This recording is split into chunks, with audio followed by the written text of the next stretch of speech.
For more on Michael Jackson's cultural and social impact, pleased to be joined tonight by two of this country's most distinguished thinkers and critics.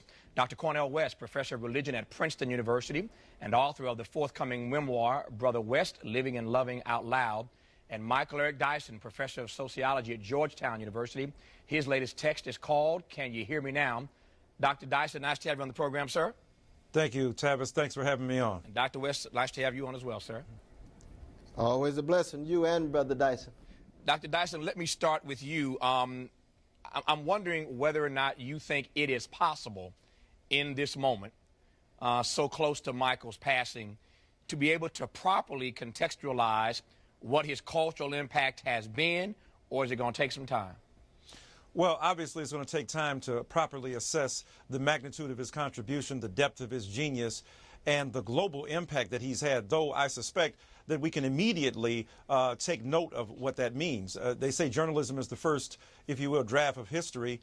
Historians from 20, 25 years from now will begin to properly and adequately assess his impact on the music itself. But I think there's no question that Michael Jackson was the foremost entertainer of his generation, perhaps of all time, arguably, taking the skills of a Sammy Davis Jr., bringing together the street dance of African-American urban culture, joining them to the politics of dance of Fred Astaire and Gene Kelly on that sphere alone. And then what he did with his voice in two careers, essentially divided between his childhood, when he's a young man of 8 and 9 and 10 years old, coming to maturity in, if you will, Gary, Indiana, out of the black working class, fomenting one of the most powerful musical careers of any group in the aftermath of the civil rights movement, and then with that powerful blues-drenched voice, giving, expression to sentiments and emotions that are far older and deeper and more ancient than him. And then in his second career, giving voice to one of the most delicate instruments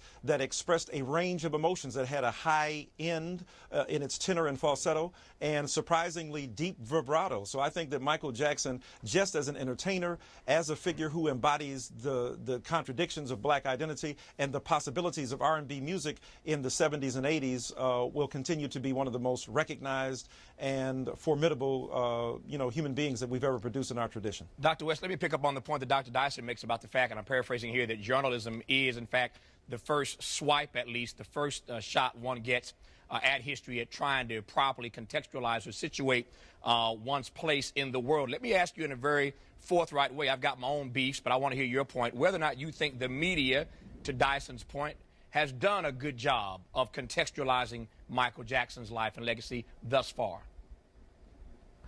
No, I think they've tried to make an honest effort, but it's impossible to really get at the depth and the complexity of the genius of Michael Joseph Jackson. And I do want to send out my love to the family, mother, father, brothers, sisters, and so forth. It's not just a major loss, it's a monumental loss. And journalism, of course, has to sell newspapers and magazines. They have to get things out quickly. They can't be profound in their reflection. They can't be thoroughgoing in their analysis. But I think the important thing to understand first and foremost about Michael Jackson is that he was the international emblem of the African-American blues spiritual impulse that goes back through slavery, Jim Crow, Jane Crow, up to the present moment, through a Louis Armstrong, through a Marvin Rainey, through a Bessie Smith, all the way to John Coltrane, Aretha Franklin, and Nina Simone. Michael Jackson was part of that tremendous wave in the ocean of human expression. And it happened to be located first and foremost at Gary, Indiana, working class, as Brother Dyson says. But Michael Jackson was someone who was so disciplined, who was so committed to what he was called to do, who did his work and did it well and did it at a level of excellence that the world will always have to take notice, always giving all of himself, like Jackie Wilson, like Coltrane, like Aretha, like Fred Astaire, like those who inspired him, most importantly willing to give everything of mind, body, heart, and soul at a level of not even just excellence, but of the sublime. That's Michael Jackson, brother. And he's a part of me forever. Dr. Dyson, I don't disagree with Dr. West in his assessment that the media has done a relatively decent job at trying again to put Michael Jackson's life and legacy in its proper place. And yet, as is always the case, there are those on national television who shall go nameless in this conversation who have been too quick to jump to the controversy, too quick to jump to the troubles and the travails that he had. And there are those who believe that Michael's humanity has not been allowed to come through in the way that it should. After Ronald Reagan died, there almost seemed to be immediately a moratorium on talking about his policies out of respect for the contribution that he did make and having been president. Are these persons off the mark, on the mark, when they express these consternations I've seen on the internet about his humanity not being able to come through fully because of people going into attack mode on certain parts of his life? Well, it's a sign of the hopefulness of black people and the democratic possibilities of America that we're even outraged or surprised that the same white supremacist impulse and media that is incapable of acknowledging the fundamental humanity of black people would at this moment acknowledge the central contribution of a person of African descent to the global expression of American culture. So on the one hand, we can't even expect them to do it because Michael Jackson's very existence was in direct contradiction to the very forces that attempted to oppress and suppress the very people that he came from and for which his voice was a monumental proxy. I think that, Tavis, the reality is that to rush to judgment against Michael Jackson, to talk about some of the negative complicating factors of his evolution as a human being and certainly as an artist, is nullified by the overwhelming support that not only African-American people, but people around the globe have shown in the aftermath and in the wake of this monumental grief. Michael Jackson fundamentally altered the terms of the debate about African-American music. Remember, he was a chocolate, cherubic-faced genius with an African-American halo. He had an Afro halo.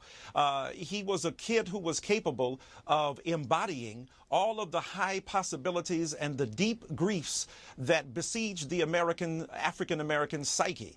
So when we saw him, look, signed in 1968, the same year King died, issues the first album from the Jackson 5 in 1969, he helps usher into place the post-civil rights sole expression of African-American identity. They didn't go to rallies. They didn't speak on television as political figures.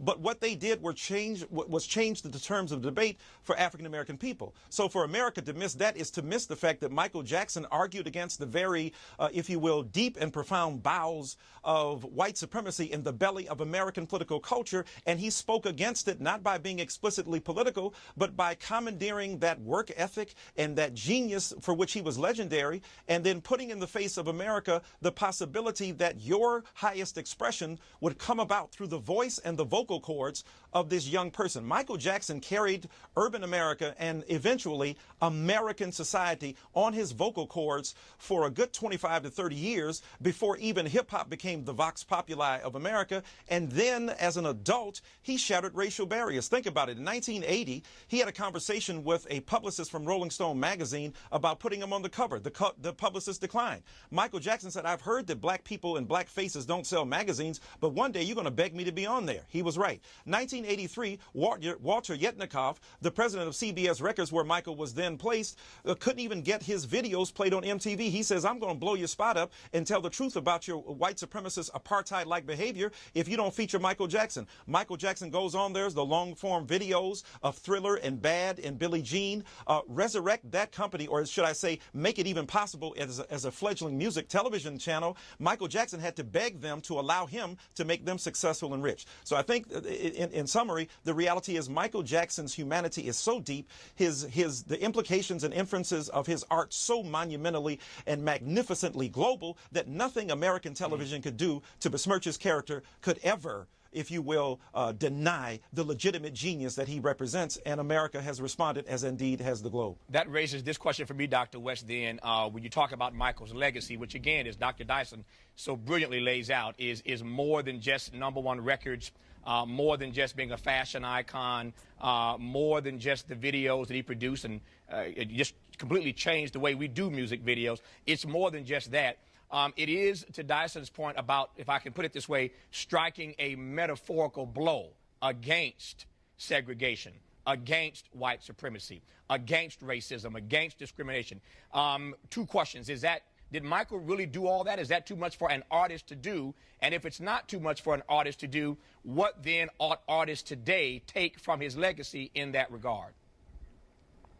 You know, I think, Brother Tavis, that any great artist, it could be Beethoven wrestling with his nephew who was pushed to suicidal attempts. It could be Dostoevsky with gambling habits. Any great artist is wrestling with their sadness and loneliness, their fears, anxieties, and insecurities, and they're transfiguring those into complicated forms of expression that affect our hearts, minds, and souls and remind us of who we are as human beings, the fragility of our human status and the inevitability of death. Michael Jackson was a great artist who also happened to be the greatest entertainer, not just of his generation, but of the 20th century, with echoes of Fred Astaire and some other great entertainers. That there's a political dimension to what he did, but it was an indirect effect. First and foremost, he was Catherine and Joseph's child, trying to make sense of the world, given this immense talent, tremendous discipline, and determination to express himself, and most importantly, being true to the calling of getting his work done. So that, yes, he did have those kind of political effects and consequences, but first and foremost, as a great artist who happened to also be a great entertainer, he was able to express himself in such a way that he allowed us to have a sense of what it feels like to be alive. He had a joy in being alive. There was a joy you felt of him on the stage and making us not just feel good, but pushing us against ourselves with the man in the mirror, looking at ourselves critically, black or white. What does it mean to get caught in a color as opposed to a rich history and culture? What does it mean to talk about the future with maybe tomorrow? I mean, we can go on and on with his artistic expressions. At the deepest level, he's a human being who made sense of the world at the highest level of excellence, and people will talk about him in the same way they've talked about all the great artists down through the quarters of time, my brother. That raises a fascinating question, Dr. Dyson, whether or not Dr. West, in fact, is right about that. One could argue that in many respects, both socially, certainly economically, and even politically, one could argue that Elvis Presley, in some regards, is bigger in death now than he was in life, given the way that we see this story being spun, being told at the moment. Is that possible for Michael Jackson? Put another way, not that he needs to be, but for the purposes of our conversation, to be redeemed, as it were, even in death. Well, there's no question about it. Your point is brilliant. Elvis Presley died at 42 years old, under similar conditions, frighteningly and hauntingly so.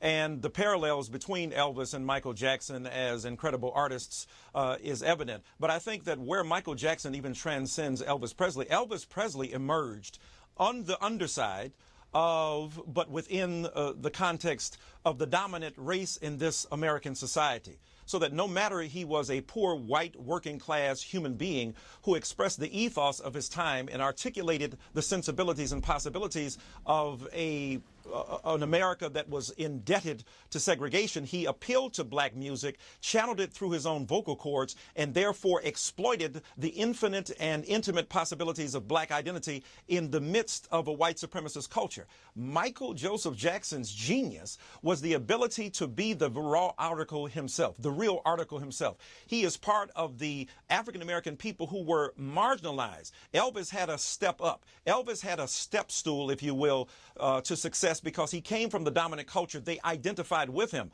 Michael Jackson had to come further and go deeper into the pit of possibility of American democracy and of cultural expression. His music was not seen as an intimate and organic development of American society. As a result of that, he had to challenge the white supremacist barriers that kept him from being even recognized as a human being, number one, and then the art form that was usually commodified by and appropriated by the dominant white culture and then used to its advantage. Michael Jackson already in his music took back the prerogative of expressing an African-American identity by an artist in the 20th century. So that when you see Michael and Elvis on the same track, I think ultimately Michael Jackson begins to moonwalk away from Elvis Presley's wiggle, and he begins to express one of the most profound articulations of human possibility that we've seen in the 20th century. And don't forget, Tavis, here was a man who went through enormous changes.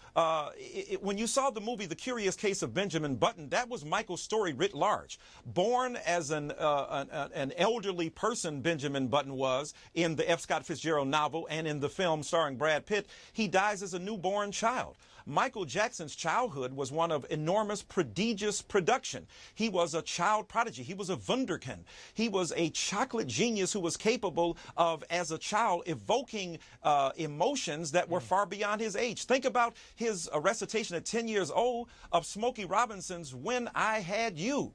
I mean, that was so monumental that, like Aretha Franklin, when Otis Redding heard her sing his respect, he said, that woman done took my song. I know Smokey Robinson, when he heard 10-year-old Michael Jackson sing that song, said, that man done took my song. So here was a man who was denied his childhood, who was an adult, and then when he became an adult, tried to salvage, with disastrous consequences to a certain degree, his own childhood. Maybe F. Scott Fitzgerald's words can be twisted. There are no second childhoods in America, but Michael Jackson gave us, out of the depth of his suffering, a transcendental possibility of looking at black identity through the prism of black art, and therefore the universal application of our humanity has been untouched. Elvis Presley can't see that.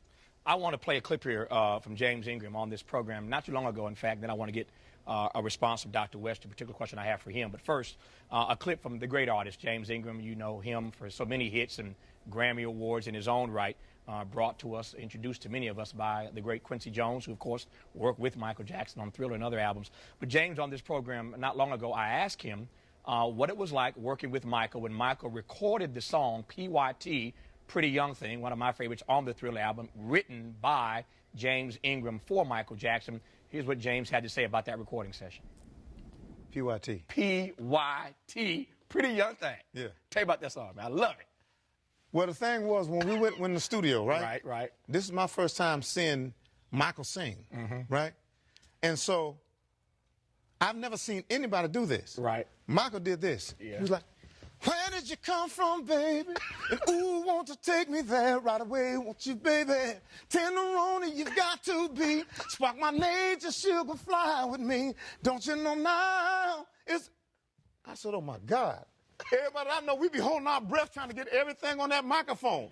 I'm like this. Yeah, I'm gonna be there. And so Michael came out sweating and everything. He said, Yeah. am I singing it right? I said, Michael, you killed it singing it however you want to sing it. So he dancing and singing in the studio. I've never seen nobody in my life, and I've been into a lot of sessions, right? I've never seen nobody. Yeah. Everybody's trying to hold their breath for the mic. Michael don't care. Yeah. No, Michael is the genius that he is, brother. Yeah. So it's a great story, Dr. West and Dr. Dyson, about Michael being the only cat in history that would dance in the studio while he was recording the track for release. What breath control, what a genius he was. Let me ask you, Doc, right quick before my time runs out. You made a point earlier about the joy that Michael Jackson brought to us. And Dr. Dyson takes me in this direction to ask you now whether or not we did not allow him that same joy in his life. What I mean to suggest is we're such fans of his.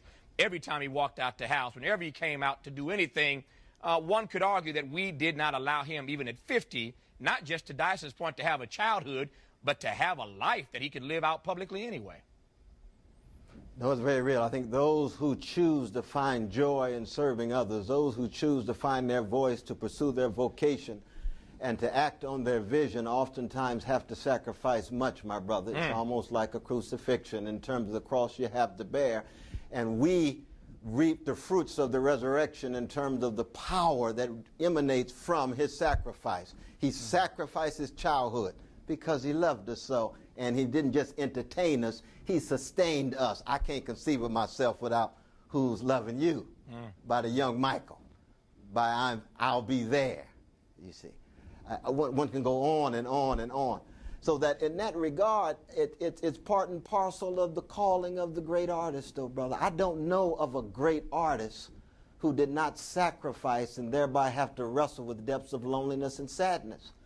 And I pray for all the great artists. I thank God Brother Prince is still around. You know what I mean? Yeah. But at the same time, think of his sacrifice, which, you know, we know not of. But it just goes hand in hand with any of us who are determined to find joy in serving others. Long live the genius, the legacy of Michael Joseph Jackson. There's no one like him. There will never be anyone like him. We shall keep track of his art and his music, even as we pray for his humanity, and most importantly, the living, those who love him, ourselves and his blessed family. Got a minute to go, Dr. Dyson. Is Dr. West, if Dr. West is right, in fact, about the fact that any great artist has to offer up some sacrifice to be the great artist, was it worth it for Michael Jackson? Well, there's no question. I think that he did derive an ultimate sense of joy and satisfaction in what others enjoyed from him that was denied to himself. There's no question that the transcendent art that he created was a means, an instrument, a vehicle for others to experience what he didn't. His own father told him that he teased him that he was ugly. Michael reconstructed his face, deconstructed the African features into a spooky European geography of fleshly possibilities, and yet what we couldn't deny, that even as his face got whiter and whiter, his music got blacker and blacker, his soul got more deeply rooted in the existential agony and the profound social grief that black people are heir to. And what he did was he allowed us, through his voice and his instrument, to see a glimpse of the heaven that he himself was denied. That sacrifice was the ultimate source of redemption that he gave to us. And as Dr. West has said, we celebrate that genius. We thank him for the sacrifice, and we love his soul wherever he resides now in a heavenly place that he gave to us before he left here. Georgetown professor Michael Brother Dyson. Dyson and I were blessed to see it together. We saw it together in the Meadowlands. You remember, though, brother? Yes, we did. 1989, brother. Oh, we saw it at the Meadowlands. Ending with Man in the Mirror with the candles in the dark. Yeah, we're right there, brother. Never forget right that, there. brother. No, right there. We're right there, man. They are two of America's best social and cultural critics. Michael Eric Dyson, professor at Georgetown. The new book, Can You Hear Me Now? Cornel West, professor at Princeton. His upcoming memoir, Brother West, Living and Loving Out Loud. Love you both. Glad to have you on. No other conversation on TV like it tonight, and I'm glad to have moderated. Thanks for honoring me by coming on. I appreciate both of you. Thank you so very kindly. Blessings. It's a blessing, my brother.